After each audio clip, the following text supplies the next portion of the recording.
Hello and welcome back to Gooner Gathering.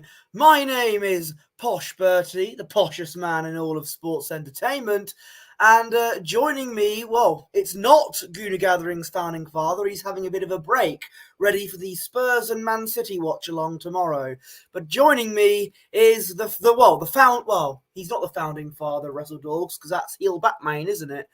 But joining me is one of our regulars on Gooner Gathering. It's Mr. Sam Wilson. How are you, sir? Yeah, I'm all good, thanks. How dare Lee have time off? Like, I know, and while we're still working, it's ridiculous. We have to cover for him all the time. But no, anyway, we are going to try and have some sort of discussion in what was a bit of a ball fest yesterday with Manchester United versus Arsenal at Old Trafford. We'll also, there are other things we'll talk about among a certain departure in the Arsenal women's team, which was breaking news today. And I know Sam will have something to say about that. Let's have a look at the chat in the clock end. AFC always, whatever his name is nowadays, says Bertie and Sam, big up, good to see you, sir. And Gooner Gathering is shocked because we're calling him out on having all of that time off while we still constantly have to cover for him. He's the one with all the notes, but I've got some sort of notes here. But right, so Sunday Arsenal had a very important game at Old Trafford. These types of games are always important. But if we win, then we're still somewhat in contention for the title, providing either Tottenham or West Ham perform a miracle against Man City. Sam, we got the win, and that's all that matters at this stage. But it wasn't the most pleasant game to watch, wasn't it? No, it certainly wasn't. And again, like I spoke about yesterday, it feels quite bad to criticise when we won, but I think you've also got to be real at the same time. In that, I sat there yesterday on reflection of the game, and I said, we've set up in it. It looked like we'd set up in the same way that we did when we played Man City. Fair enough.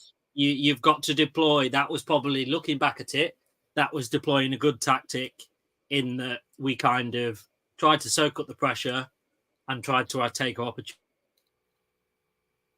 on the break. But this is a team that have just lost 4-0 to Crystal Palace. You don't need to employ that same type of game plan for someone that are basically down and out at the minute. They're running low on confidence. So really, we should have gone, do you know what? We can have this team. Like, let's go for it. So that was what on reflection, I was a bit disappointed by, I think. Yeah, I mean, you said we used the same tactic we used against Man City. There's a difference between Man City, who are incredibly great, and you got United, who are probably the worst United team in years, and have just lost 4-0 to Palace and have got one centre-back playing for them. That's the issue we have about setting up that tactics.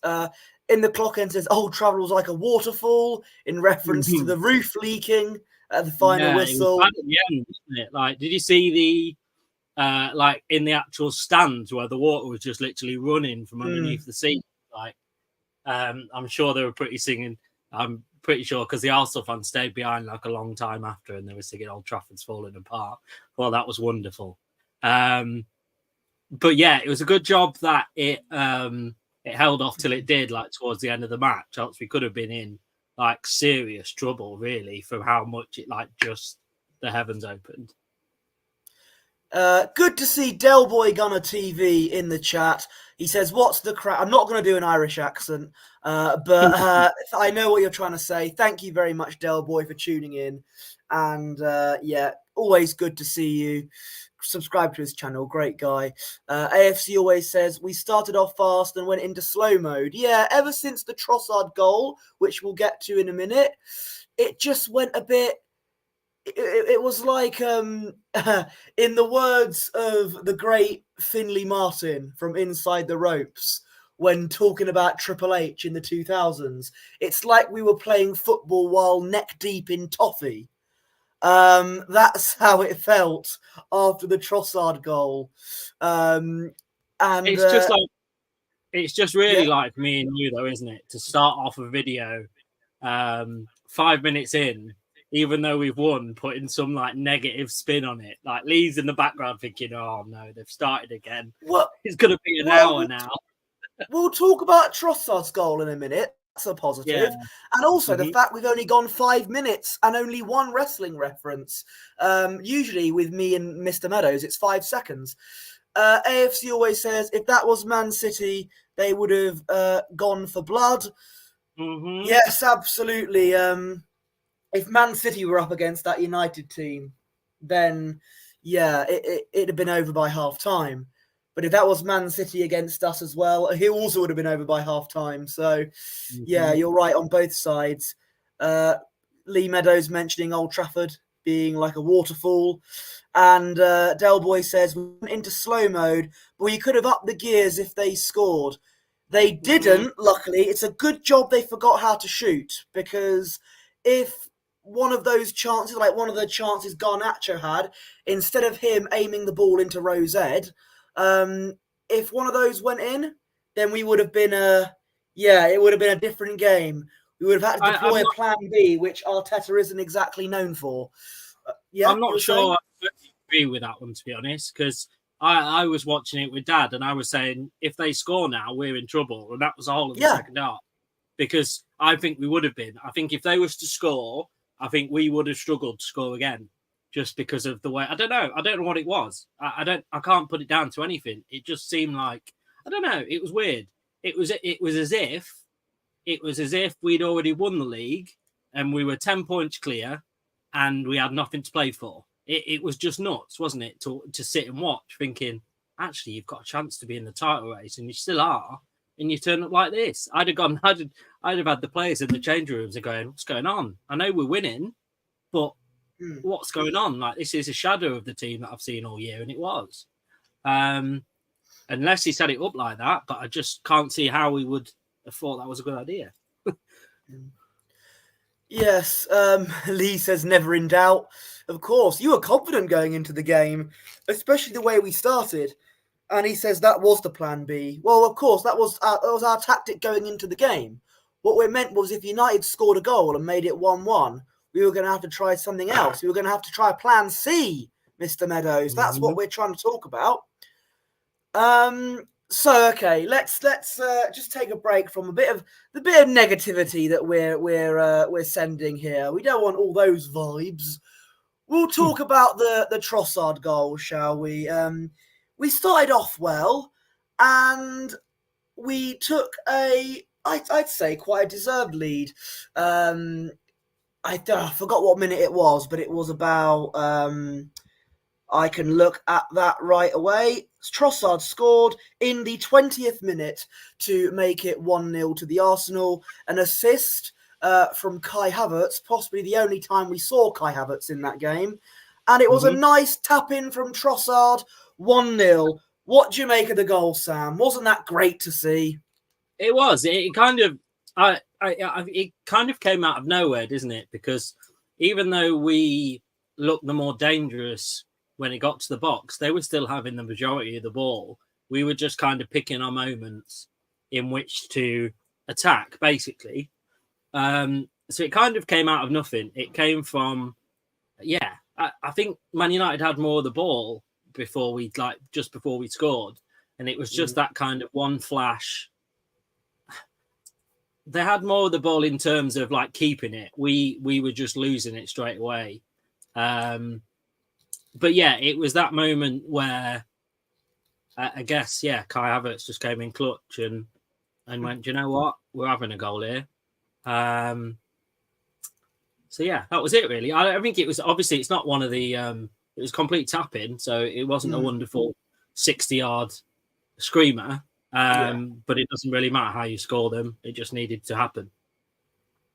Especially in games like this, where I've always said, I know this makes me sound like a hypocrite while talking about our performance. I've said that I don't care how we do it as long as we win and get the 3 points, which is what we did. But at the same time, it was a very hard watch. Yeah, but it's a good goal from Trossard to make it 1-0. And as you said, Man United did have most of the possession. I'd say not just the first half, but the whole game. But as I kept saying when we did the watch along, possession doesn't mean prizes. You can have all the possession in the world, but at the end of the day, it's the scoreline that matters, and that's all people are going to remember. Don't you agree?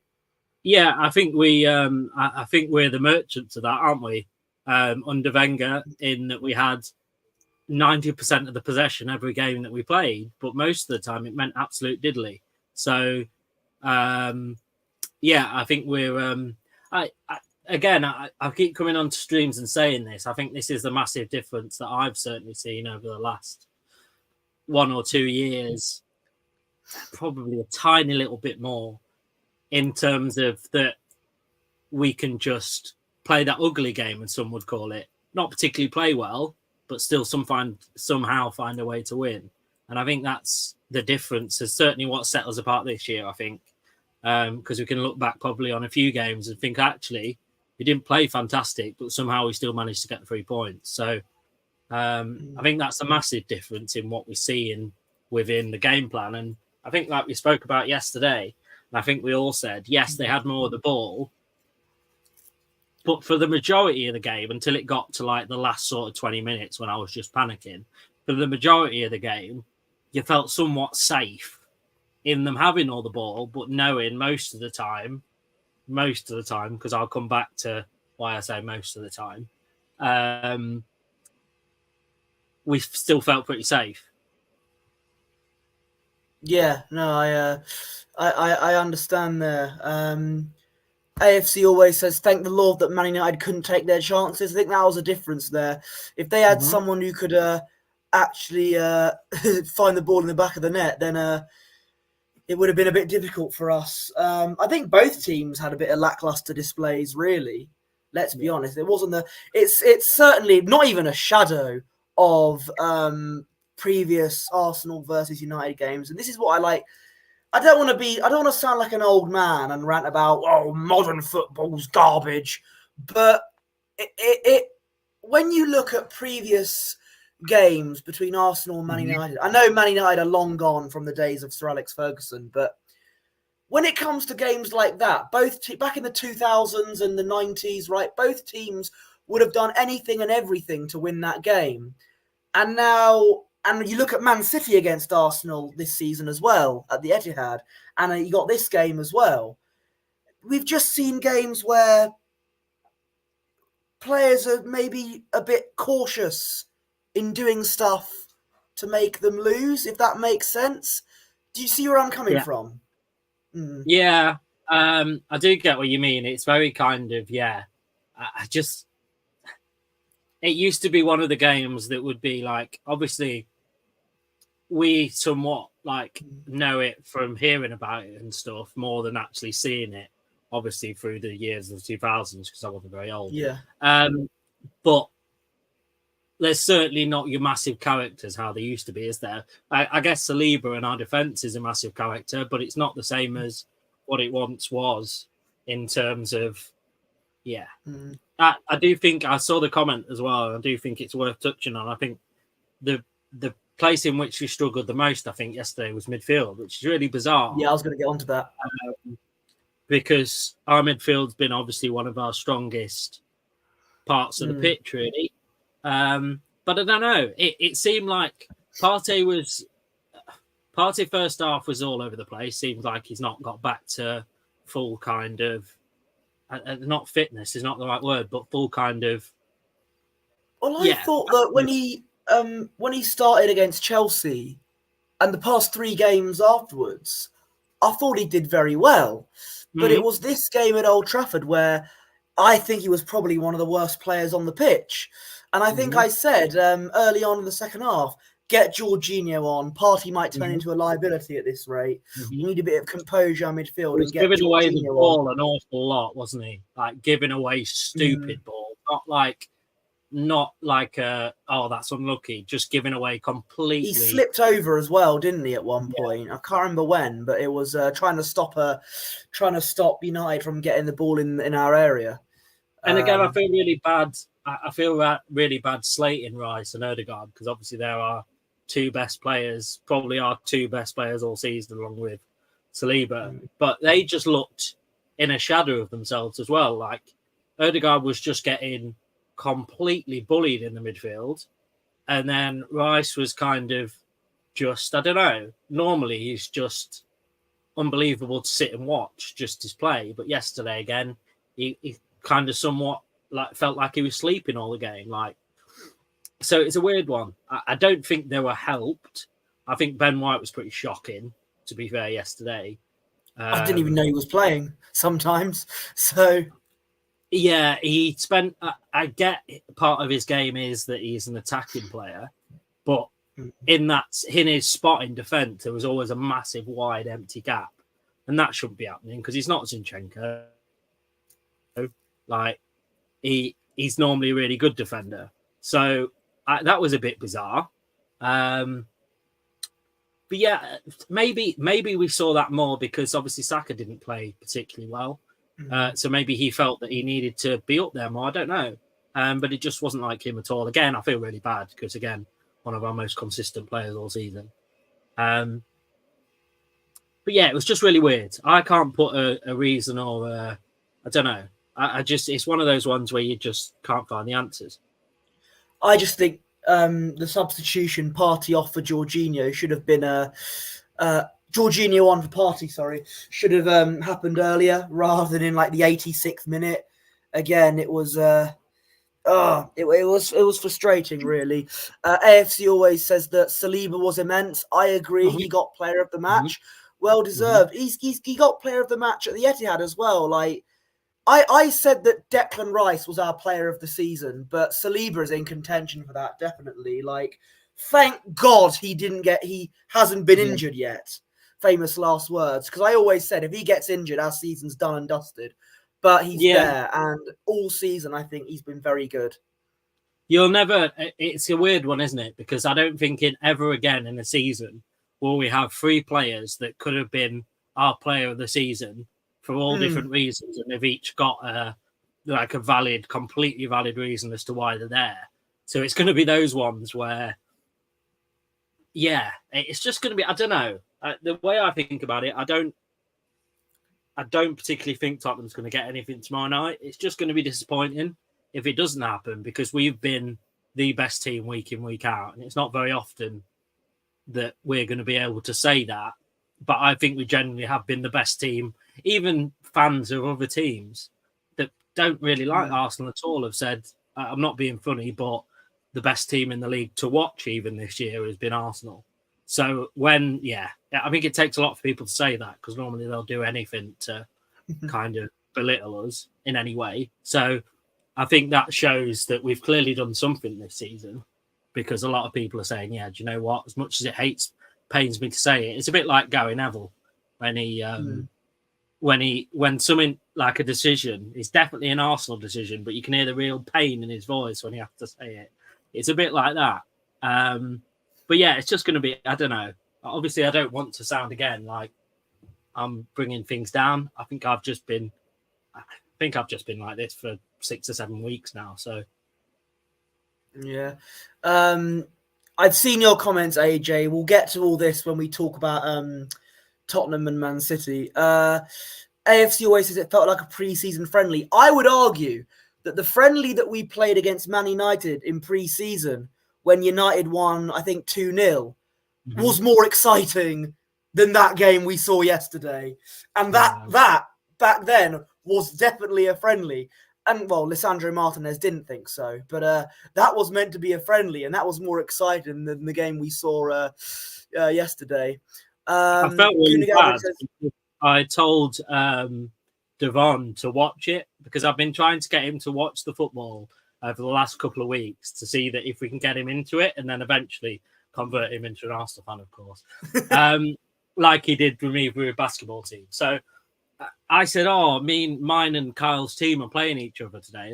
So I sent him the link on X, and he watched it, and as soon as that game finished, I went into the chat and I went, "Please God, tell me you didn't watch that," because that was one of the worst games of football I've ever seen in my life.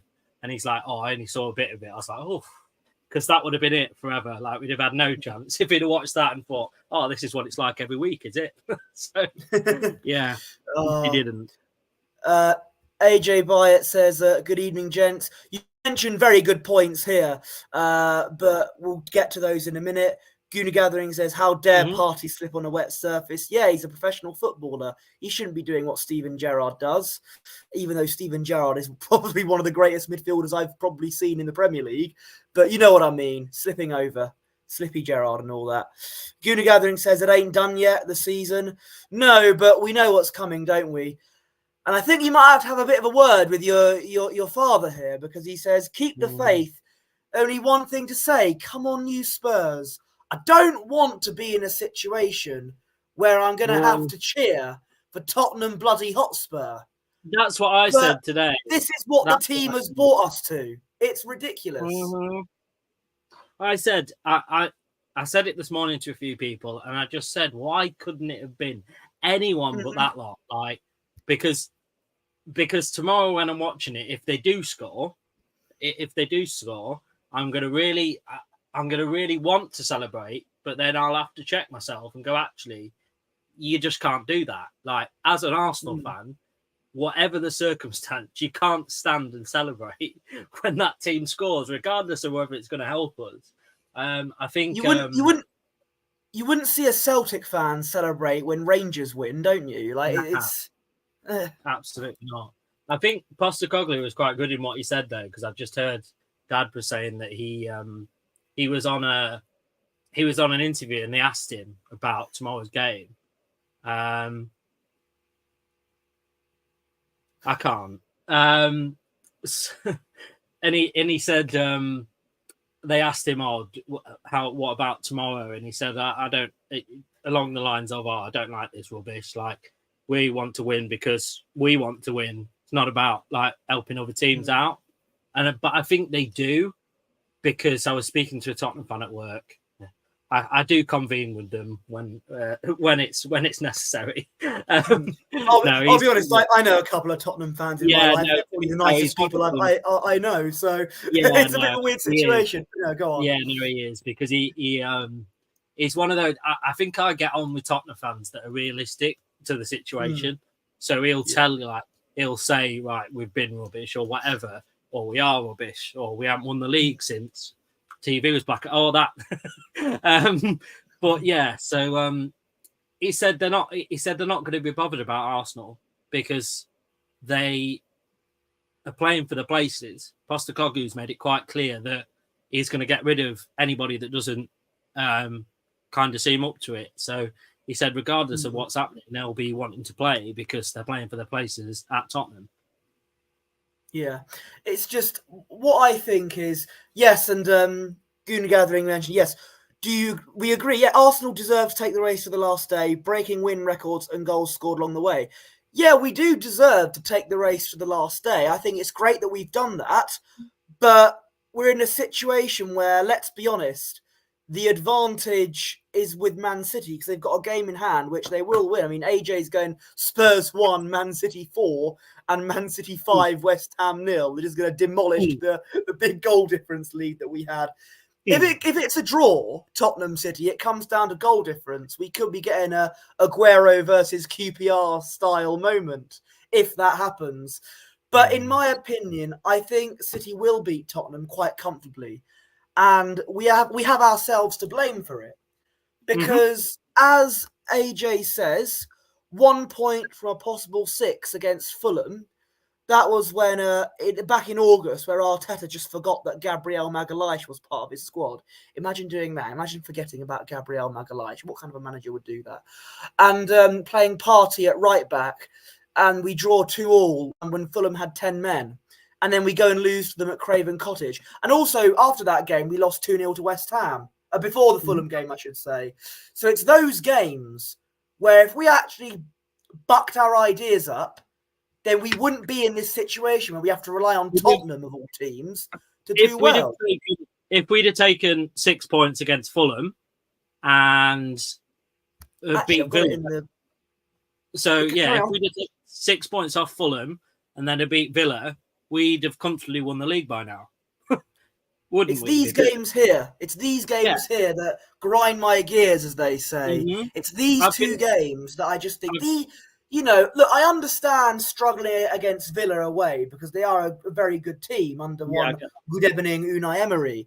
But it's these games here that if you're competing for the title, these games are winnable. These yep. games should be winnable for us. And if you're Mm-hmm. competing for the title, we should be winning those. And it's those games that are annoying me because if we perform better in those games and we were focused more, then we wouldn't be in this situation that we're in now where we have to pray, of all teams, on Tottenham goddamn Hotspur to win.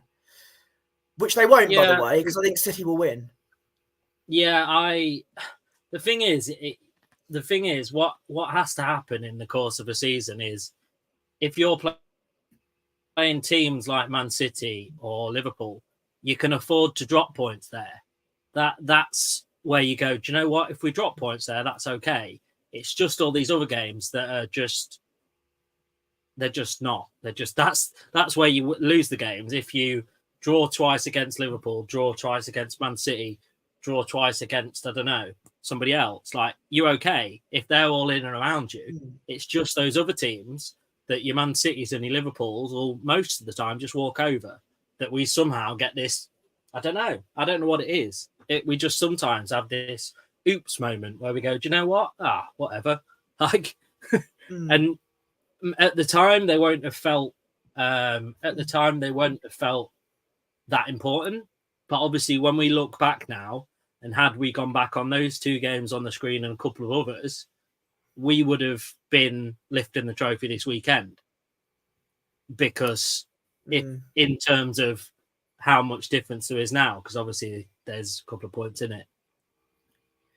Steve Wilson says City have lost the last 4 games at Tottenham, so let it be 5. Praise be to the Lord. See, these stats, I mean, I understand, but when City at this stage of the season always go into beast mode, as I say, and Tottenham haven't been playing that great recently, I want to be hopeful, but I'm being realistic and saying that I cannot see Tottenham getting anything out of that game. City will win, and I don't really want to end up supporting Tottenham anyway because I'm an Arsenal fan and I'll feel dirty doing that. But that's the situation that the team have got us to. And look, I commend the players for taking it to the final day, but we could have been in a better situation looking at some games we had, particularly in December. Steve says, keep smiling and keep the faith. Look, I want City to drop points. I hope they do, but I don't think it's going to happen. I'm afraid. Yeah. I hope. Who knows what's going to happen on Tuesday? Well, I know City will win, but yeah. If I had £1, honestly, if I had £1 for every time I've used the sentence, Man City don't lose in the last 5 or 6 games over the last 2 months, I would be looking at a hefty sum of money, because I've just reminded everyone that the last 3 or 4 seasons, however many years Man City have won this back-to-back, at this point of the season, they just don't lose. Like, it's like they flick a switch and they go, do you know what? Like, most of the season we're just in a normal mode, and it's almost like they flick it and go, yeah, that's it. We're stepping it up a level now. Like, nobody's touching us. It's a weird one, isn't it? I think I've spoke about a lot of people, and I still think, yes, we're getting closer to them, but I still think that's the difference. I just think they've got a mentality that can't be touched, and ours still is somewhat okay most of the time, but there's still that tendency to just shut off and kind of. So I think that's the big difference. Yeah, I know that City have got a huge mentality, and they're like that. You can't just surrender and say, "Oh, we can't compete with City." You are going to have to get in touching distance of them and to try and win the league off them. That's what you have to do. That's the reality. And I'm looking at previous fixtures, like I just mentioned it again. And I just think what could have been? What could have been? Anyway, but look, we talked about that. We've talked about the United game, which, despite the performance, I'm happy we won. Got the 3 points. That's all that matters. In the clock end says, if we had a top striker, I truly believe we would have beaten Man City at the Etihad. They were there for the taking. Look, I've banged the drum over and over again. We need a striker. We need to get one next season. We actually had a world-class striker, and he's now scoring 29 goals at Marseille. But that's a story for another day. Before... Yeah. Oh. Just quickly, I guess kind of, yes, we need a striker, but I do think there's certain other parts that we don't need. We certainly need some other parts to it. I don't think just going to go from, because at the minute, I think a lot of people seem to think that if we get a striker, we're just going to walk the league, and that's not the case. We need other components. It's about the right one. Got to get the right type. You've got to get the right type of striker, and then you've got to get, because I know we've all been, I know you, Lee, and everybody has been harping on about it for ages. But if Saliba or Gabriel get injured, then we haven't got a team again. So we need another centre-back it's a tough one, isn't it? Because you're not going to find another centre-back, I don't think, that's as good as Saliba or Gabriel. But we need someone that's going to come in just in case. So we don't want... absolutely. No disrespect to Rob Holding, but we don't want a Rob Holding backup. Or we need an actual proper quality centre-back that can step in. I don't know whether that's... I wouldn't even be opposed Timber to can someone... play centre-back, can't he? He can, and he's fully fit. Yeah. But I wouldn't even be opposed to getting like a really experienced defender, like an older defender that can just step in. Like you've seen when Thiago Silva came back for Chelsea and stuff, you've seen the effect that can have on a team, because you've probably got a winner in it as well.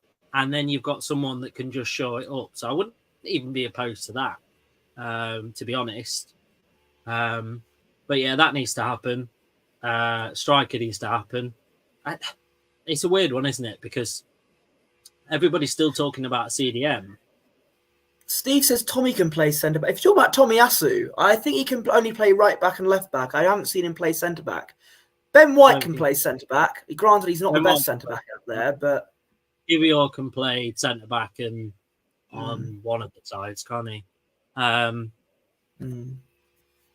think Tommy Asu could probably, if you put him at centre back, he'd probably still do okay. Like he's not one of those ones that would like fall apart. I still think he's got.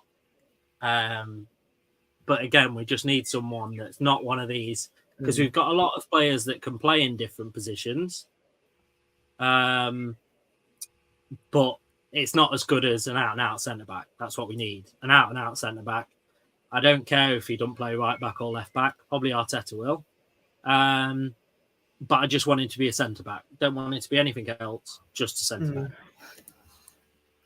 Yes. Gouda Gathering says, I'm not going to put up with that Orba talk. I really think we should have there should be a video where me and you should have a debate about this. I really do think that will make great content. We should definitely do that, because we've had back and forth over this before. And I reckon we should definitely do that at some point. Even though that discussion is about 2 years out of date, I still think we should do it, because I think we seem to differ over it. Anyway, I'm in the. I think I would be a good mediator in that. To be fair, I'll sit myself in the middle of that, because you're going to be the ref. Half. Yeah, I can be kind of the ref, because I'm more leaning towards Lee's side, to be honest. But yeah, that's not really a discussion that needs to happen. I don't think anyway. He's gone.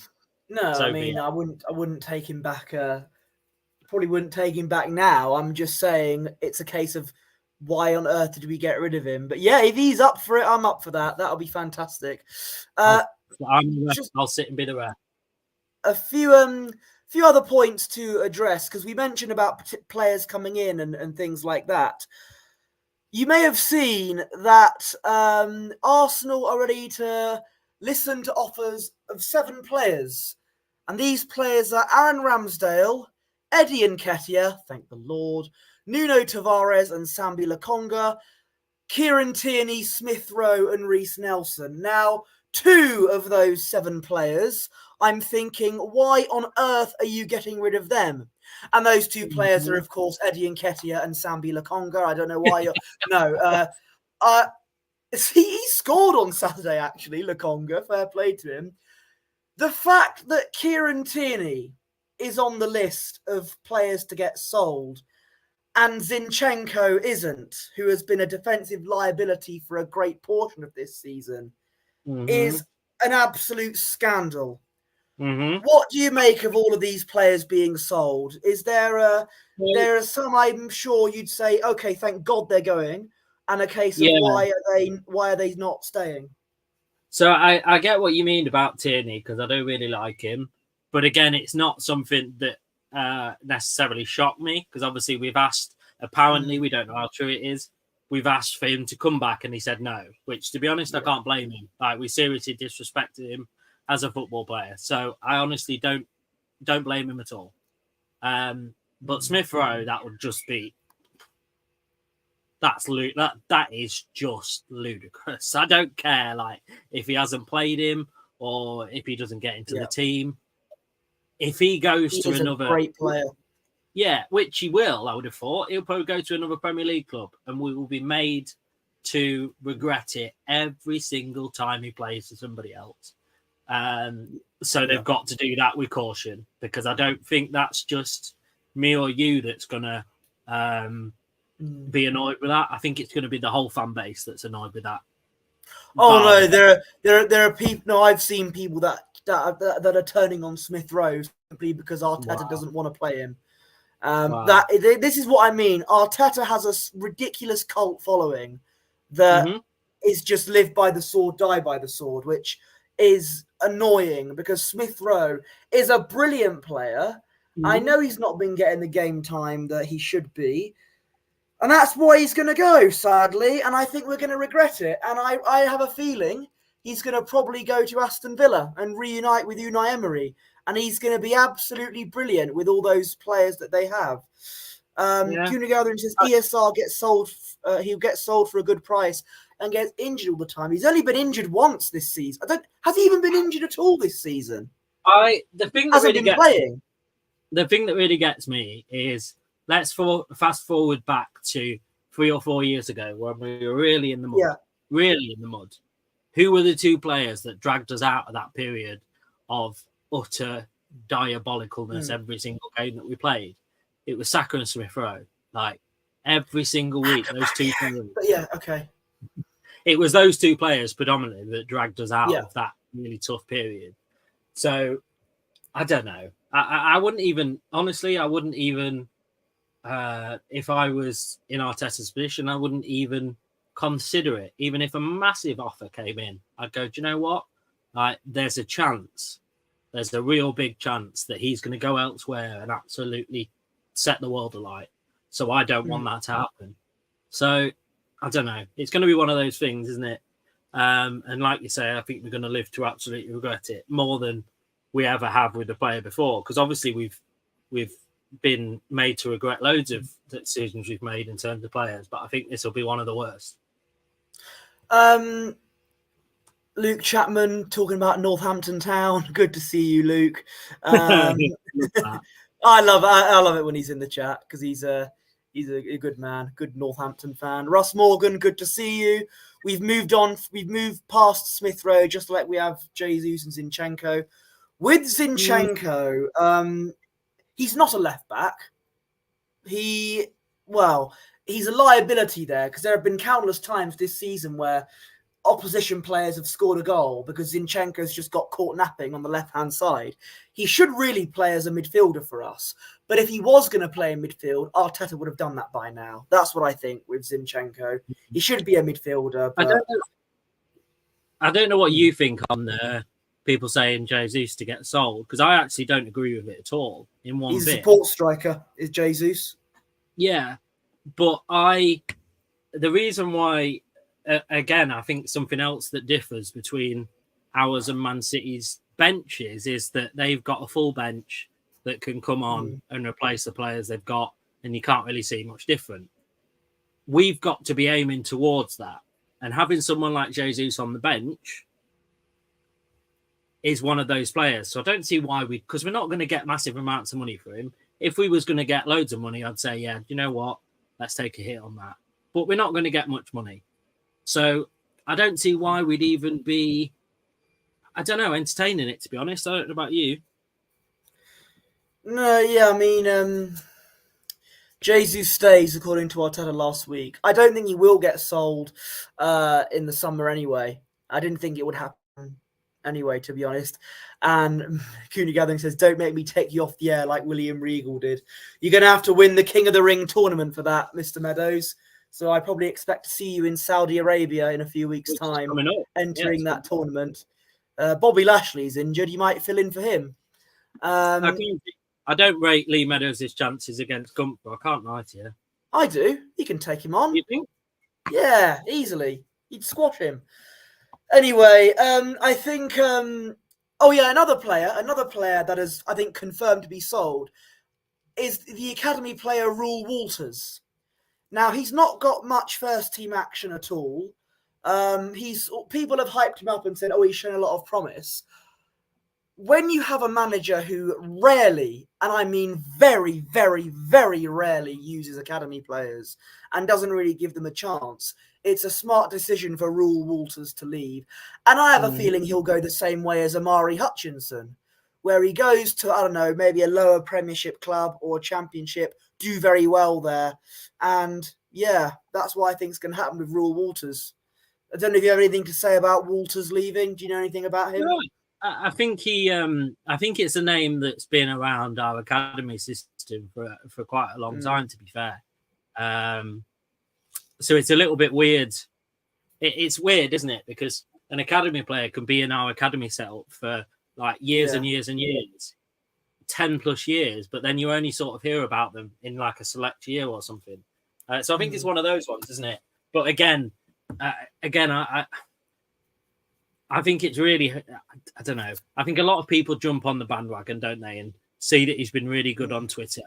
But actually, I'm thinking to myself, well, we don't get to see academy games, do we? So I don't know how all these people are saying this next player is absolutely unbelievable. I don't know where they're getting the games from, unless they're actually physically turning up to the games.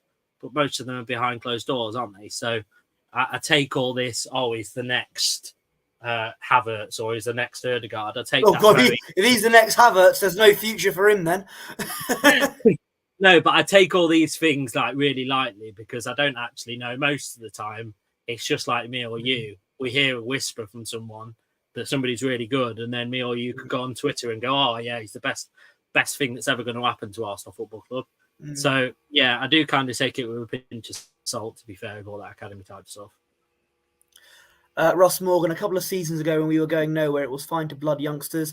I don't think we can afford with the depth of the first team squad. I understand that. It's Ethan Wanyeri as well that I don't want to lose because I think he's showing a lot of promise. See, I think that's really hurt us. That's this year. People haven't taken into account all those times that we went out all the competitions like really quickly. Like there are your times when you can risk putting in some of these players. So actually, that's really hurt us in terms of our development. In terms of you don't know, you never know. If someone hasn't got the chance to do it in the first team, you don't know whether you just passed up on the next Saka, do you? Like, you might not have done, but you could have passed up on him for, Like, so I think it's one of those, isn't it, that being in the competitions does kind of hurt, not in the competitions, kind of does hurt you some ways because you're not using your youth setup at all.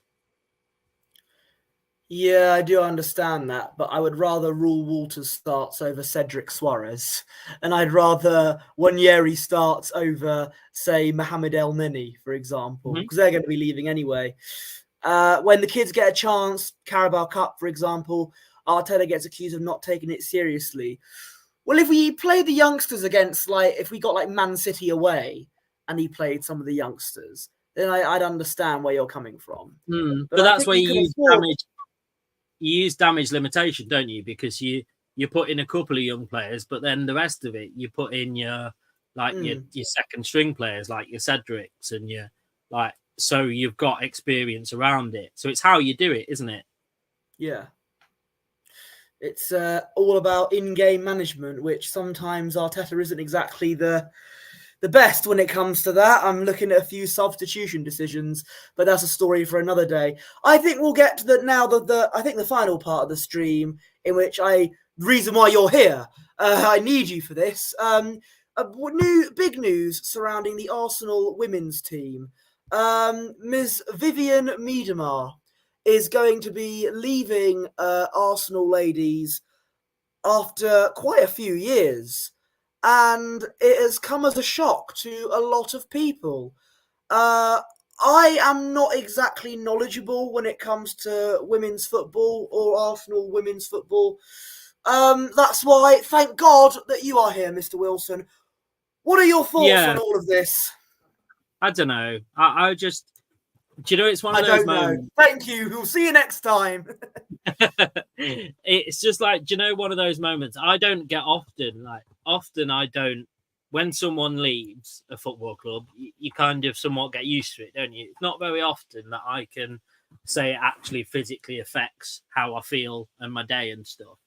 But this came through on my phone, and I went, do you know what? Like that, actually, I don't feel great. Like I genuinely, this one, and it's like across the board as well. Like with everybody that watched it, because obviously she's such a big player. It's kind of like you're I don't know. It's kind of like if we used to wake up tomorrow and realise that Erdegaard was leaving or Saliba was leaving. That's how big it is in terms of like the women's game. So yeah, it was somewhat shocking this morning. Obviously, I spent some time today kind of looking at her career as a whole, because I didn't want to kind of come on here and say, oh yeah, this is all that she's done for Arsenal, and not touch on the rest of it, because actually it's quite striking when you read it.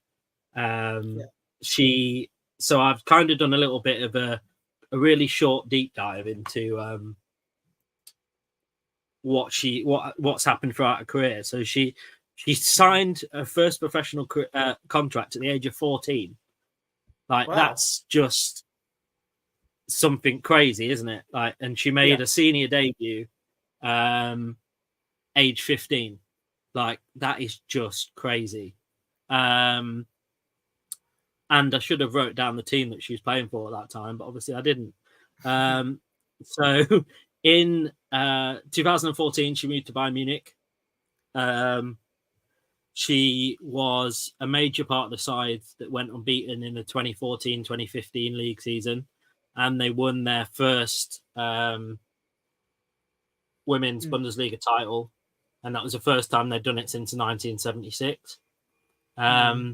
She then defended the title again in 2015, 2016, and then I believe they lost it the year after. She then moved to Arsenal in 2017, ahead of the 2017-2018 season. And then I kind of didn't go anything else other than the records and trophies that she's won.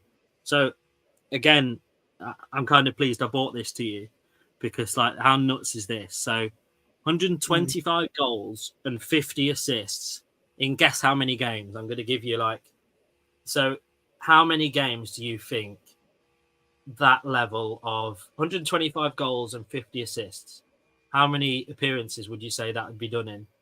2. No, I'm kidding. 125 goals and 50 assists. And based on how you're saying it, it's quite a surprising number.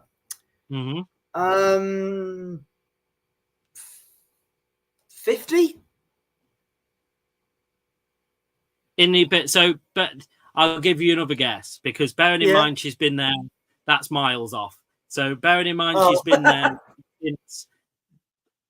since 2017, so you've got 4 or 5 seasons there. 2017. Okay. Yeah, I'm not gonna know. What's the answer? My women's football knowledge is a bit. So 125 goals and 50 assists in 172 games. Oh, okay. I went 50. That shows my. I haven't done maths since 2017. Okay, my mathematical knowledge is a bit, That was why I wanted to give you a second attempt, because I was like, that would be something. That would be like what? That's Lionel Messi. That is 10 goals a game or something ridiculous. every game. But yeah, that in itself just, I don't know. I was just reading that and thinking how nuts that is to like have what.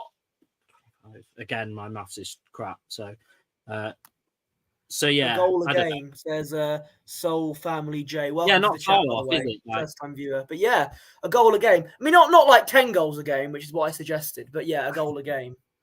So she obviously won the League of Arsenal in 2018-19. She won the Conti Cup 3 times. She's obviously the current all-time top goal scorer in the WSL. She won the golden. I put golden booth, but it's the golden boot. In 2018, 2019, and 2019, 2020. She won the BBC Women's Footballer of the Year in 2021. Just, yeah, all of that, all in one. Like, it's just, when you actually sit and look at it, and honestly, like, I'll go as far as saying, I actually wrote this and I fully believe it, that I won't see, in all my time of watching football, I won't see many that are as talented as she is. Like, just absolutely unbelievable. Like, if you could build a striker in men's, women's, or whatever, just football, you would just take all of her attributes and put it into the one player. So I certainly don't think Arsenal are going to see many more women's players to the level of she is forever. Like, there's just those certain players, isn't there, that we can look back in men's football even and say, like a Thierry Henry and a Bergkamp. You're not going to see another one of those. And I think we'll go as far as saying that I don't think we'll see another one of these in women's football. I was going to get on to like my favourite goals and stuff, but I didn't give myself time to do that. But I have kind of, I know Lee's put something in the back end in terms of what Beth Mead has had to say about it all. Yeah. There we go. So I don't know if you can read it. If you can't, right, let me get my glasses on. That's a Trossard celebration I'm doing there. Viv, thank you for all that you've done. Arsenal won't be the same without you. A record breaker, a baller, the GOAT, the ultimate goal scorer, the list goes on. I'm very honoured and privileged to have played 7 amazing years as your teammate and watch you score 125 goals in 50 games. Amazing. Watch you shine on the daily, which I know you'll continue to do and shine even brighter. You'll be missed massively. But thank you again for what you've done for this club. Legend, we love you. What a very lovely thing to say from one Beth Mead there. Yeah, so it's a bit weird because, again, I don't like to take X as gospel because it's certainly not gospel at all. But it's coming out that we actually didn't offer her a new contract, which is, I don't know. I just can't get my head around that. Like, I know you don't know a lot about women's football, but if I told you hadn't offered the all-time top goal scorer of the WSL a new contract, even you would say that is absolutely ridiculous. So I know. I mean, I would absolutely, if I was managing Arsenal, I would never make ridiculous mistakes regarding the first team. Like, forget, like, I don't know, omitting Gabrielle out of the squad or something. I don't know. Russ Morgan says, this is a question for you, Sam. Do you think Jonas will be at Arsenal next season? So you've got a realistic answer from me, and then you've got an answer when realism goes out the window and what I actually want to see. They're two very different answers. Sounds like me when it comes to Arteta, but yeah, go on. Yeah. So the realistic answer is that we've given him a new contract very recently. So logistically, I don't see how you would give someone a bumper contract for a couple of years and then get rid of him. But my personal opinion, away from realism, is that he shouldn't be there next season. I just think, among other things, we've got the best squad that we've had since I've been started watching it anyway. And that's not performing to the level it should be. But I think I've just alluded to another reason as to why he shouldn't be there next season. Honestly, I just don't get it, because I think even if I switch places with Jonas and Posh just for today and ask Posh, would you not give Viviana Miedema a new contract? Posh would say, well, you've got to do everything you can to keep that player. So again, I'm not really sure what's going on with that, because obviously I don't know if you've obviously seen the comment. Again, it's on the World of X, so approach with caution. But she's being heavily linked with Man City, which is just going to be one of those again where she's just going to score for fun, and we're just going to be sat there like, yeah, what are we doing? Just before we finish on it, I did kind of, because they tend to write a letter, don't they? And they post it on X stuff. So I kind of got that. I put the link at the bottom. I'm just gonna see. I should have read this before and picked out some bits that I should have read. While you do that, I'm just going to look at this comment from Russ saying you've made some fairly questionable decisions on Football Manager, Bertie. I've won a trophy. I've won the Carabao Cup. I beat Man City 3 times, properly beat them, won against them 3 times this season, 15-game unbeaten run, okay? And also, let's not, still in the FA Cup, still kind of in the title race, and still in the Champions League. The quadruple is still on, right? So that's what I want, okay? And also, yes, I know I did sign Ivan Toney. Sometimes he doesn't play that well, but when he does, he gets 4 goals a game. There you go. Trust the Posh cess, ladies and gentlemen. Posh Bertie's Barmy Army. There we go. That's defending my... And that tactical masterclass in the Champions... That unintentional tactical masterclass in the Champions League where I accidentally left Gabriel out of the team. Did it work? Yes, it did. Because Kivior actually scored one of the goals to win us the game. So there we go. Questionable. I prefer to call it bold. Right. There we go. Replay games offline. That is absolutely not false. No, I don't replay games offline. Only once I did that. The rest genuinely haven't done that. Anyway, you want to read off something. So I'm just going to read the bit that obviously I think this would be quite a nice way to end it. She's just put, to the fans, thank you for making this club so special. Been amazing to follow your journey too. To go from a half-full stadium at Bournemouth FC to selling out the Emirates is something that we all dreamed of. No matter if I played at home, away, or somewhere in Europe, we have always heard you, and it has helped us immensely over the last couple of seasons. I will never forget the celebrations with you after scoring goals, my reception back onto the field at the Emirates, and the fan walks around the stadium. I love being a part of a community that makes us feel safe, and I hope that every single one of you shares that feeling and will continue to be part of the story. I just thought that's really nice. Actually, I've never read that before, so I had actual goosebumps reading that, because obviously that's what, I guess that's what Arsenal is, and that's what Arsenal always has been. Behind this, behind all the fans that go mental on Twitter, it is still just one big, massive family. So I thought that was really nice. I'm going to leave it at that, because I just think that was really nice to read.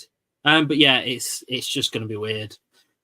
Yes, she's been kind of out most of the last season and most of this, with an injury. But yeah, it's just, it's one of those, like I say, it doesn't, somebody leaving doesn't really affect you that, because it's just normal. But this one actually did, because you're like, oh, well, this is just, it's not good. But yeah, that's that.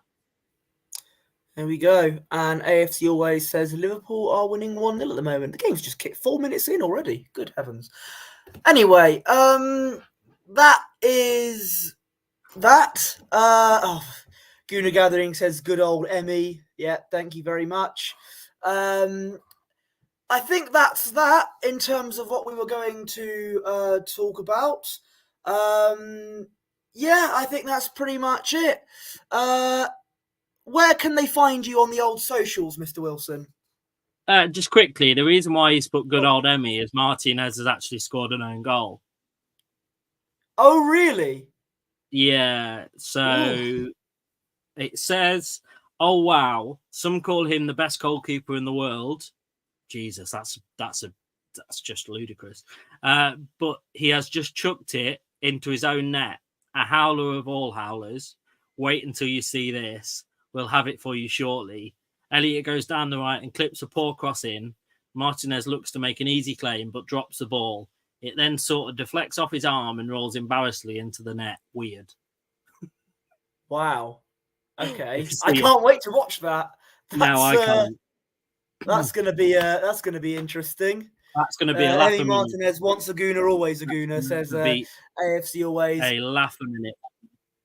Anyway, where can they find you on the social medias? So as you can see down below, the 1, 2, 3, 4, the fifth one in, there's my Twitter or X, as it's now branded. Yeah. You can obviously find me, like you'll hear all the time, on Rest of Dogs. You'll find me on my Twitch that I'm on occasionally now. Eventually, I'll hopefully try and get more frequent with that. Sam Wilson AFC is the Twitch. I think that's about it, to be honest. Very good.